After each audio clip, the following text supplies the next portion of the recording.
ഇറങ്ങുന്നു ഇന്ന് പ്രേക്ഷകരിലേക്ക് എത്തുമ്പോൾ തന്നെ ഓൾറെഡി ഒരു എക്സൈറ്റ്മെന്റ് ഉണ്ട്, പ്രേക്ഷകർ ഉണ്ടാകുന്ന ഒരു എക്സൈറ്റ്മെന്റ് ഉണ്ട്. ഇപ്പൊ ഓരോ ക്യാരക്ടറിനെ ഇൻട്രൊഡ്യൂസ് ചെയ്യുമ്പോൾ ഉണ്ടാകുന്ന ഒരു നിങ്ങൾ ചെയ്ത പ്രൊമോഷൻ രീതി എല്ലാം ഡിഫറെന്റ് ആണ്. ഇപ്പൊ ട്രെയിലർ ഇറങ്ങിയ സമയത്ത് എന്റെ ഫസ്റ്റ് പോസ്റ്റർ ഒക്കെ ഇറങ്ങിയ സമയത്ത് ഇതാണ് എന്താണ് വിന്റേജിലോട്ടാണ് പോകുന്നത് എന്താണെന്ന് ഒരു ഗ്രാഫ് കിട്ടുന്നില്ല. ട്രെയിലർ ഇറങ്ങിയപ്പോൾ വേറൊരു എല്ലാം കൺഫ്യൂസ് ചെയ്ത് എന്താണ് ശരിക്കും പ്രേക്ഷകർ അടുത്തത് എക്സ്പെക്ട് ചെയ്യുന്നത്? ഒരു ഫൺ റൈഡ് ആണോ? തീർച്ചയായും. കാരണം ഇന്നലെ ട്രെയിലർ കണ്ടു കഴിഞ്ഞപ്പോൾ തന്നെ ആളുകൾക്ക് മനസ്സിലായത് നമ്മുടെ രാജാവിൻ്റെ ക്യാരക്ടറൈസേഷൻ ഒരു പ്രത്യേക ഘട്ടത്തിലെത്തി നിങ്ങൾ കണ്ടതാണ്. നമ്മുടെ സിനിമയുടെ സ്വഭാവം പൂർണ്ണമായും വെളിവാക്കുകയാണ്. അപ്പോൾ ഇത് കണ്ടപ്പോൾ തന്നെ ഒരുപാട് ഇൻട്രസ്റ്റിംഗ് ആയിട്ടുള്ള തിയറീസ്, സ്പെക്യുലേഷൻസ്, അങ്ങനെ ഒരുപാട് കാര്യങ്ങൾ ഓൺലൈനിൽ ഫ്ലോട്ട് ആവുന്നുണ്ട്.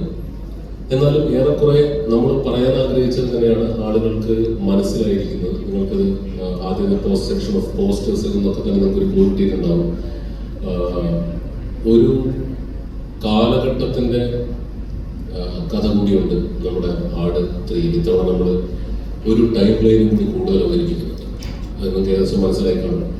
അപ്പം മറ്റൊരു ടൈം ലൈനിൽ ഒരു ഭൂതകാലത്തിൽ എന്ന് വിളിക്കാവുന്ന ഒരു കാലത്തിൽ ഇവരുടെ ലുക്ക് ആൻഡ് ഫീൽ ഉള്ള മറ്റൊരു കൂട്ടം പുതിയ ക്യാരക്ടേഴ്സ്, ഒരു ആട് മണ്ണിൽ എങ്ങനെ ഷാജി പാപ്പനും സർവത്ത് ഷമീറും അറക്കലൊക്കെ വന്നോ അതുപോലെ ഒരു കൂട്ടം ആളുകൾ കൂടി നമ്മുടെ ആടിൻ്റെ യൂണിവേഴ്സിലേക്ക് വരികയാണ്.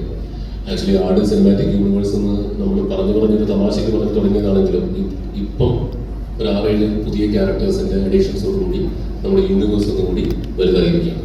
നിങ്ങൾക്ക് അവരെ വേണമെങ്കിൽ മറ്റൊരു ടൈം ലൈനിൽ ജീവിച്ചിരുന്ന അല്ലെങ്കിൽ ജീവിക്കുന്ന ഒരേ രൂപസാദൃശ്യമുള്ള ആളുകൾ എന്ന് വിളിക്കാം, അല്ലെങ്കിൽ പുനർജന്മങ്ങൾ എന്ന് വിളിക്കാം. എങ്ങനെയാണെങ്കിലും നമ്മുടെ പടത്തിലേക്ക് ഒരു ടൈം ലൈൻ കൂടെ ആഡ് ചെയ്യപ്പെടുകയാണ്. ബേസിക് ഫ്ലേവറിലൊന്നും ഒരു മാറ്റമില്ല. നമ്മുടെ ഹ്യൂമർ പടം തന്നെയാണ്.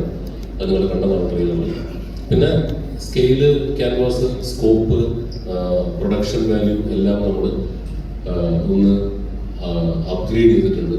പിന്നെ ഒരുപാട് കൂടുതൽ അല്ലേ? അതെ, ഒരുപാട് കൂടുതൽ അപ്ഗ്രേഡ് ചെയ്തിട്ടുണ്ട്.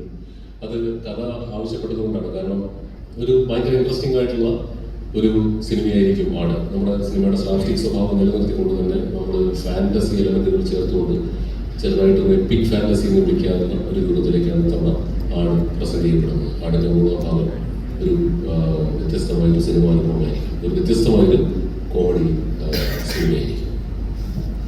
വിജയ് ചേട്ടാ, അതേപോലെ ഇപ്പൊ ടൈറ്റിൽ ചെയ്ത ആട് 3 1 ലാസ്റ്റ് റൈഡ് പാർട്ട് 1 അതായത് ഒരു പാർട്ട് 1 ഓൾറെഡി അനൗൺസ് ചെയ്യുക. അതൊരു പ്രൊഡ്യൂസറിനെ സംബന്ധിച്ചുണ്ടാകുന്ന ഒരു പ്രോമിസ് അല്ലെങ്കിൽ ഒരു വിശ്വാസം എന്ന് പറയുന്നത് ചെറിയൊരു കാര്യമില്ലേ? ഓൾറെഡി ഒരു പടം അത് പ്രേക്ഷകൻ എടുക്കുകയോ ഇല്ലയോ വിജയിക്കുകയോ അറിയാതെ ഇതിനൊരു പാർട്ട് 2 ഉണ്ട് വന്നിരിക്കും എന്ന് ഒരു പ്രോമിസ് കൊടുക്കുന്ന ചെറിയൊരു കാര്യമില്ല. അപ്പോൾ ആ കോൺഫിഡൻസ് ഞാൻ ആട് 1 ഇറങ്ങിക്കഴിഞ്ഞ് ആട് 2 ചെയ്തപ്പോൾ ചെയ്തിരുന്നല്ലോ.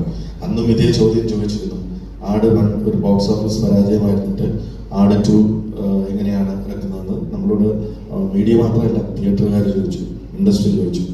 അതേ കോൺഫിഡൻസ് തന്നെയാണ് ആട് 3 ഇറങ്ങുമ്പോൾ പാർട്ട് 2 ഈ ഫ്രാഞ്ചൈസി അല്ലെങ്കിൽ ക്യാരക്ടേഴ്സിനെ മലയാളികൾ, ലോകമെമ്പാടുമുള്ള മലയാളികൾ ഒന്നടങ്കം സ്വീകരിച്ചിട്ടുള്ളത്. അപ്പോൾ അതിൽ ആ ഫ്ലേവറും നമുക്കറിയാം, ഓഡിയൻസ് എന്താണ് പ്രതീക്ഷിക്കുന്നത്. നേരത്തെ ഇത് പറഞ്ഞ പോലെ ഇതിൽ ആ ക്യാരക്ടേഴ്സിനോടൊപ്പം തന്നെ അവർ തന്നെ പെർഫോം ചെയ്യുന്ന, വേണമെങ്കിൽ പുനർജന്മം എന്ന് വിളിക്കാം, അല്ലെങ്കിൽ അതേ ടൈം ലൈൻസ്, പണ്ടത്തെ ടൈം ലൈൻസിൽ ജീവിച്ചിരുന്ന വേറൊരു ക്യാരക്ടേഴ്സ് എന്ന് വിളിക്കാം. അത് ഓരോരുത്തരുടെ ഇമാജിനേഷൻ പോലെ ഇത് ചെയ്യാവുന്നതാണ്. അപ്പോൾ ആട് 2-ന്റെ ആട് 1 കഴിഞ്ഞ് ആട് 2-ലേക്ക് ഞങ്ങൾ വരുമ്പോൾ ഞങ്ങൾക്ക് മനസ്സിലായ ഒരു കാര്യം, ഈ ക്യാരക്ടേഴ്സിനെ ആളുകൾ ജനങ്ങളോട് സ്വീകരിച്ചു, മനസ്സുകൊണ്ട് സ്വീകരിച്ചു കഴിഞ്ഞു. അപ്പോൾ അവർക്ക് ഇഷ്ടപ്പെടുന്ന രീതിയിൽ ആ ക്യാരക്ടേഴ്സിനെ നമ്മൾ ഒരു കഥയോടൊപ്പം അല്ലെങ്കിൽ ഹ്യൂമർ ഫ്ലേവറോടൊപ്പം കൊണ്ടുവന്നാൽ മലയാളികൾ സ്വീകരിക്കുമെന്നുള്ള ഉറപ്പ് ഉള്ളത് കൊണ്ടാണ് ആട് 2 അത് ജനങ്ങൾ 2 കൈ നീട്ടി സ്വീകരിച്ചു. ആട് 3-ലേക്ക് വരുമ്പോൾ നേരത്തെ മിഥുൻ പറഞ്ഞതുപോലെ ഇതിൻ്റെ സ്കെയിൽ വലുതാണ്. ഇതിലൊരു കുറച്ചും കൂടെ ഡെപ്തുള്ള ഒരു സ്റ്റോറി ഉണ്ട്. ഇപ്പം ആട് 1-ൽ മിഥുൻ പറയുന്നതായിരിക്കും കറക്റ്റ്, നീലൊക്കെ പോയി. അപ്പം എന്താണ് ഇതിൻ്റെ വ്യത്യാസം എന്ന് വെച്ചാൽ, ഇപ്പോൾ ആട് 1-ൽ നമ്മളൊരു പെട്ടിയിലടച്ച നീലക്കൊടുവേലിക്ക് പിന്നാലെ ഓടി. ആട് 2-ൽ നമ്മളൊരു പെട്ടിയിലടച്ച ഒരു കമ്മട്ടത്തിൻ്റെ പിന്നാലെ ഓടി. ആട് 3-ലും ആ ഓട്ടം പാപ്പനും സംഘവും തുടർന്നുകൊണ്ടേ ഇരിക്കുന്നു. 2 ടൈം ലൈനിൽ ചിലപ്പോൾ ഓടിയത്. ഇത്രയോടും വ്യത്യാസം. ബേസിക്കലി ആ പഴയൊരു ടൈം ലൈൻ സൃഷ്ടിച്ചെടുക്കാൻ ഇത്തിരി കഷ്ടം.